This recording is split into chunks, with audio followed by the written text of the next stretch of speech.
ഈസ്റ്റോ baking സോഡയൊന്നും ചേർക്കാതെ എളുപ്പത്തിൽ ഉണ്ടാക്കാൻ പറ്റുന്ന ഒരു ബ്രേക്ക്ഫാസ്റ്റ് റെസിപ്പിയാണ് കാണിക്കുന്നത്. അപ്പോൾ അതിനായിട്ട് നമുക്ക് ആദ്യം പച്ചരിയാണ് വേണ്ടത്.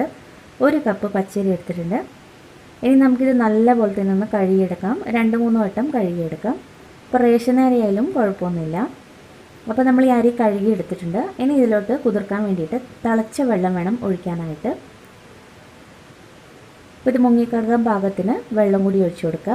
ഇതിനെ അടച്ചു വെച്ച് 1 മണിക്കൂർ നേരത്തേക്കൊന്ന് കുതിർക്കാൻ വേണ്ടിയിട്ട് മാറ്റി വയ്ക്കാം. അപ്പോൾ പ്രത്യേകം ശ്രദ്ധിക്കണം, നല്ല തിളച്ച വെള്ളം വേണം ഉപയോഗിക്കാനായിട്ട്. എന്നാലേ അരി നല്ല പോലെ തന്നെ കുതിർന്ന് കിട്ടുള്ളൂ. ഇനി നമുക്ക് അവിലാണ് വേണ്ടത്. നല്ല കട്ടിയുള്ള അവിലെടുക്കുക. ഒരു 3/4 കപ്പോളം അവിലെടുത്തിട്ടുണ്ട്.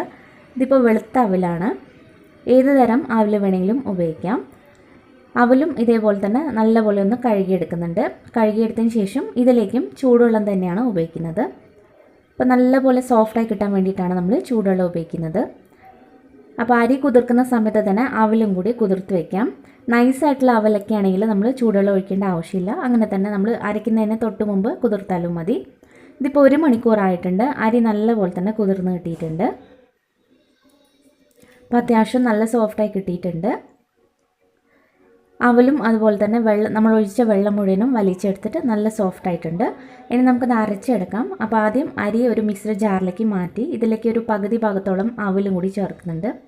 ഇനി ഇത് അരച്ചെടുക്കാൻ വേണ്ടിയിട്ട് നമ്മൾ നേരത്തെ അരി കുതിർക്കാൻ എടുത്ത വെള്ളം വേണം ഉപയോഗിക്കാനായിട്ട്. അപ്പോൾ വെള്ളം കൂടി ഒഴിച്ച് നല്ല നൈസായിട്ട് ഇതൊന്ന് അരച്ചെടുക്കാം. അപ്പോൾ ഇത് അരച്ചെടുത്തു. ഇതൊരു ബൗളിലേക്ക് മാറ്റാം. അപ്പോൾ ബാക്കിയുള്ള അവലും കൂടി നമുക്ക് അരച്ചെടുക്കണം. ഇനി നമ്മൾ നേരത്തെ അരച്ച് വെച്ചിരിക്കുന്ന മാവിലോട്ട് അവൽ അരച്ചതും കൂടി ചേർക്കാം.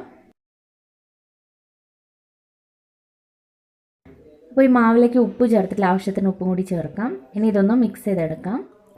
അപ്പോൾ മാവ് ഒരുപാട് കട്ടിയായിട്ട് തോന്നുന്നുണ്ട്. അപ്പോൾ കുറച്ചും കൂടി വെള്ളം ഒഴിച്ച് നമുക്കൊന്ന് ലൂസാക്കി എടുക്കണം. ഇത്രയും കട്ടി വേണ്ട. അപ്പോൾ ഈ ഒരു പരുവത്തിൽ വേണം മിക്സ് ചെയ്തെടുക്കാനായിട്ട്. ഒരുപാട് കട്ടിയല്ല, ഒരുപാട് ലൂസല്ല. ഈ ഒരു മീഡിയം തിക്നെസ്സിൽ നമ്മൾ മാവ് റെഡിയാക്കി എടുക്കാം. ഇനി ഇതിലേക്ക് ഒരു മധുരത്തിന് വേണ്ടിയിട്ട് പഞ്ചസാര ചേർക്കുന്നുണ്ട്. ഒരു 2 ടീസ്പൂണാണ് ചേർക്കുന്നത്. ഇത് ഓപ്ഷണലാണ്, വേണമെങ്കിൽ മാത്രം ചേർത്താൽ മതി. ഇപ്പോൾ പഞ്ചസാര ചേർക്കുന്നില്ലെങ്കിൽ അതിന് പകരം ഒരു 1/4 കപ്പ് തേങ്ങ ചേർത്താലും കുഴപ്പമൊന്നുമില്ല.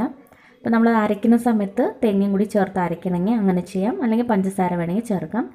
അപ്പോൾ ഇത് രണ്ടും ഇല്ലെങ്കിലും കുഴപ്പമൊന്നുമില്ല കേട്ടോ. രണ്ടില്ലാതെ നമുക്ക് ഉണ്ടാക്കാം. ഒരു ടേസ്റ്റിന് വേണ്ടിയിട്ട് ചേർത്തന്നേ ഉള്ളൂ. അപ്പോൾ ഇത് മിക്സ് ചെയ്തെടുത്തിട്ടുണ്ട്. അപ്പോൾ നമ്മുടെ മാവ് ഇവിടെ റെഡിയാണ്. ഈ ഒരു പരുവത്തിൽ വേണം മാവ് റെഡിയാക്കി എടുക്കാനായിട്ട്. ഇനി ഇത് റെസ്റ്റ് ചെയ്യാനൊന്നും വെക്കേണ്ട. നമ്മൾ മാവ് അരച്ച ഉടനെ തന്നെ ദോശ ഉണ്ടാക്കിയെടുക്കുകയാണ് ചെയ്യുന്നത്. അപ്പോൾ ഇത് നോൺ സ്റ്റിക്ക് പാനിലും ഉണ്ടാക്കാം, അല്ലെങ്കിൽ സാധാരണ ദോശ പാനിലും ഉണ്ടാക്കിയെടുക്കാൻ പറ്റും. അപ്പോൾ ഒരു 2 സ്പൂൺ മാവ് ഒഴിച്ചിട്ട് നമുക്ക് ചെറുതായിട്ടൊന്ന് ചുറ്റിച്ച് കൊടുക്കാം.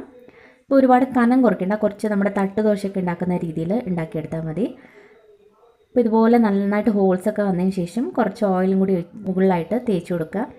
അതിനുശേഷം അടച്ച് വെച്ച് കുക്ക് ചെയ്തെടുക്കാം. അപ്പോൾ ഈ ദോശ നമുക്ക് 2 സൈഡ് വേണമെങ്കിൽ 2 സൈഡ് കുക്ക് ചെയ്യാം, അല്ലെങ്കിൽ ഒരു സൈഡ് കുക്ക് ചെയ്തെടുത്താലും മതി. ഇതിപ്പോൾ ഞാൻ ഒരു സൈഡാണ് കുക്ക് ചെയ്ത് കാണിക്കുന്നത്. നമ്മൾ അടച്ച് വെച്ചുകൊണ്ട് മുകൾ ഭാഗം നന്നായിട്ട് തന്നെ കുക്കായി കിട്ടിയിട്ടുണ്ട്. അപ്പോൾ വേണമെങ്കിൽ ഇങ്ങനെ ചെയ്യാം, അല്ലെങ്കിൽ 2 സൈഡ് വേണമെങ്കിലും കുക്ക് ചെയ്തെടുക്കാവുന്നതാണ്. ഇപ്പോൾ നല്ല സോഫ്റ്റ് ആയിട്ടുള്ള ദോശയാണിത്. ഇപ്പോൾ മറ്റൊരു ദോശയും കൂടി കാണിക്കുന്നുണ്ട്. അത് ഞാൻ 2 സൈഡും കുക്ക് ചെയ്ത് കാണിക്കുന്നുണ്ട്. അപ്പോൾ നമ്മൾ നേരത്തെ ചെയ്ത പോലെ തന്നെ ഒരു 2 സ്പൂൺ മാവ് ഒഴിച്ച് കൊടുത്തതിന് ശേഷം കുറച്ച് കട്ടിയിൽ തന്നെ നമ്മൾ പരത്തിയെടുക്കാം. ഇരുമ്പിൻ്റെ ദോശക്കല്ലൊക്കെ ആകുമ്പോൾ കുറച്ചും കൂടി നന്നായിട്ട് കിട്ടും. ഇതിപ്പോൾ 2 സൈഡും കുക്ക് ചെയ്ത് കാണിക്കുന്നുണ്ട്. 2 സൈഡും കുക്ക് ചെയ്തെടുത്തിട്ടുണ്ട്. അപ്പോൾ ഇങ്ങനെ വേണമെങ്കിൽ എങ്ങനെയും ചെയ്യാം.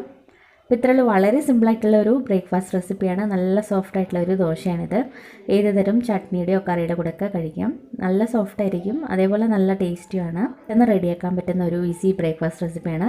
അപ്പോൾ നിങ്ങൾക്ക് ഈ വീഡിയോ ഇഷ്ടപ്പെട്ടു എന്ന് വിചാരിക്കുന്നു. ഇഷ്ടപ്പെട്ടാൽ ലൈക്ക് ചെയ്യാനും സബ്സ്ക്രൈബ് ചെയ്യാനൊന്നും മറക്കരുത്.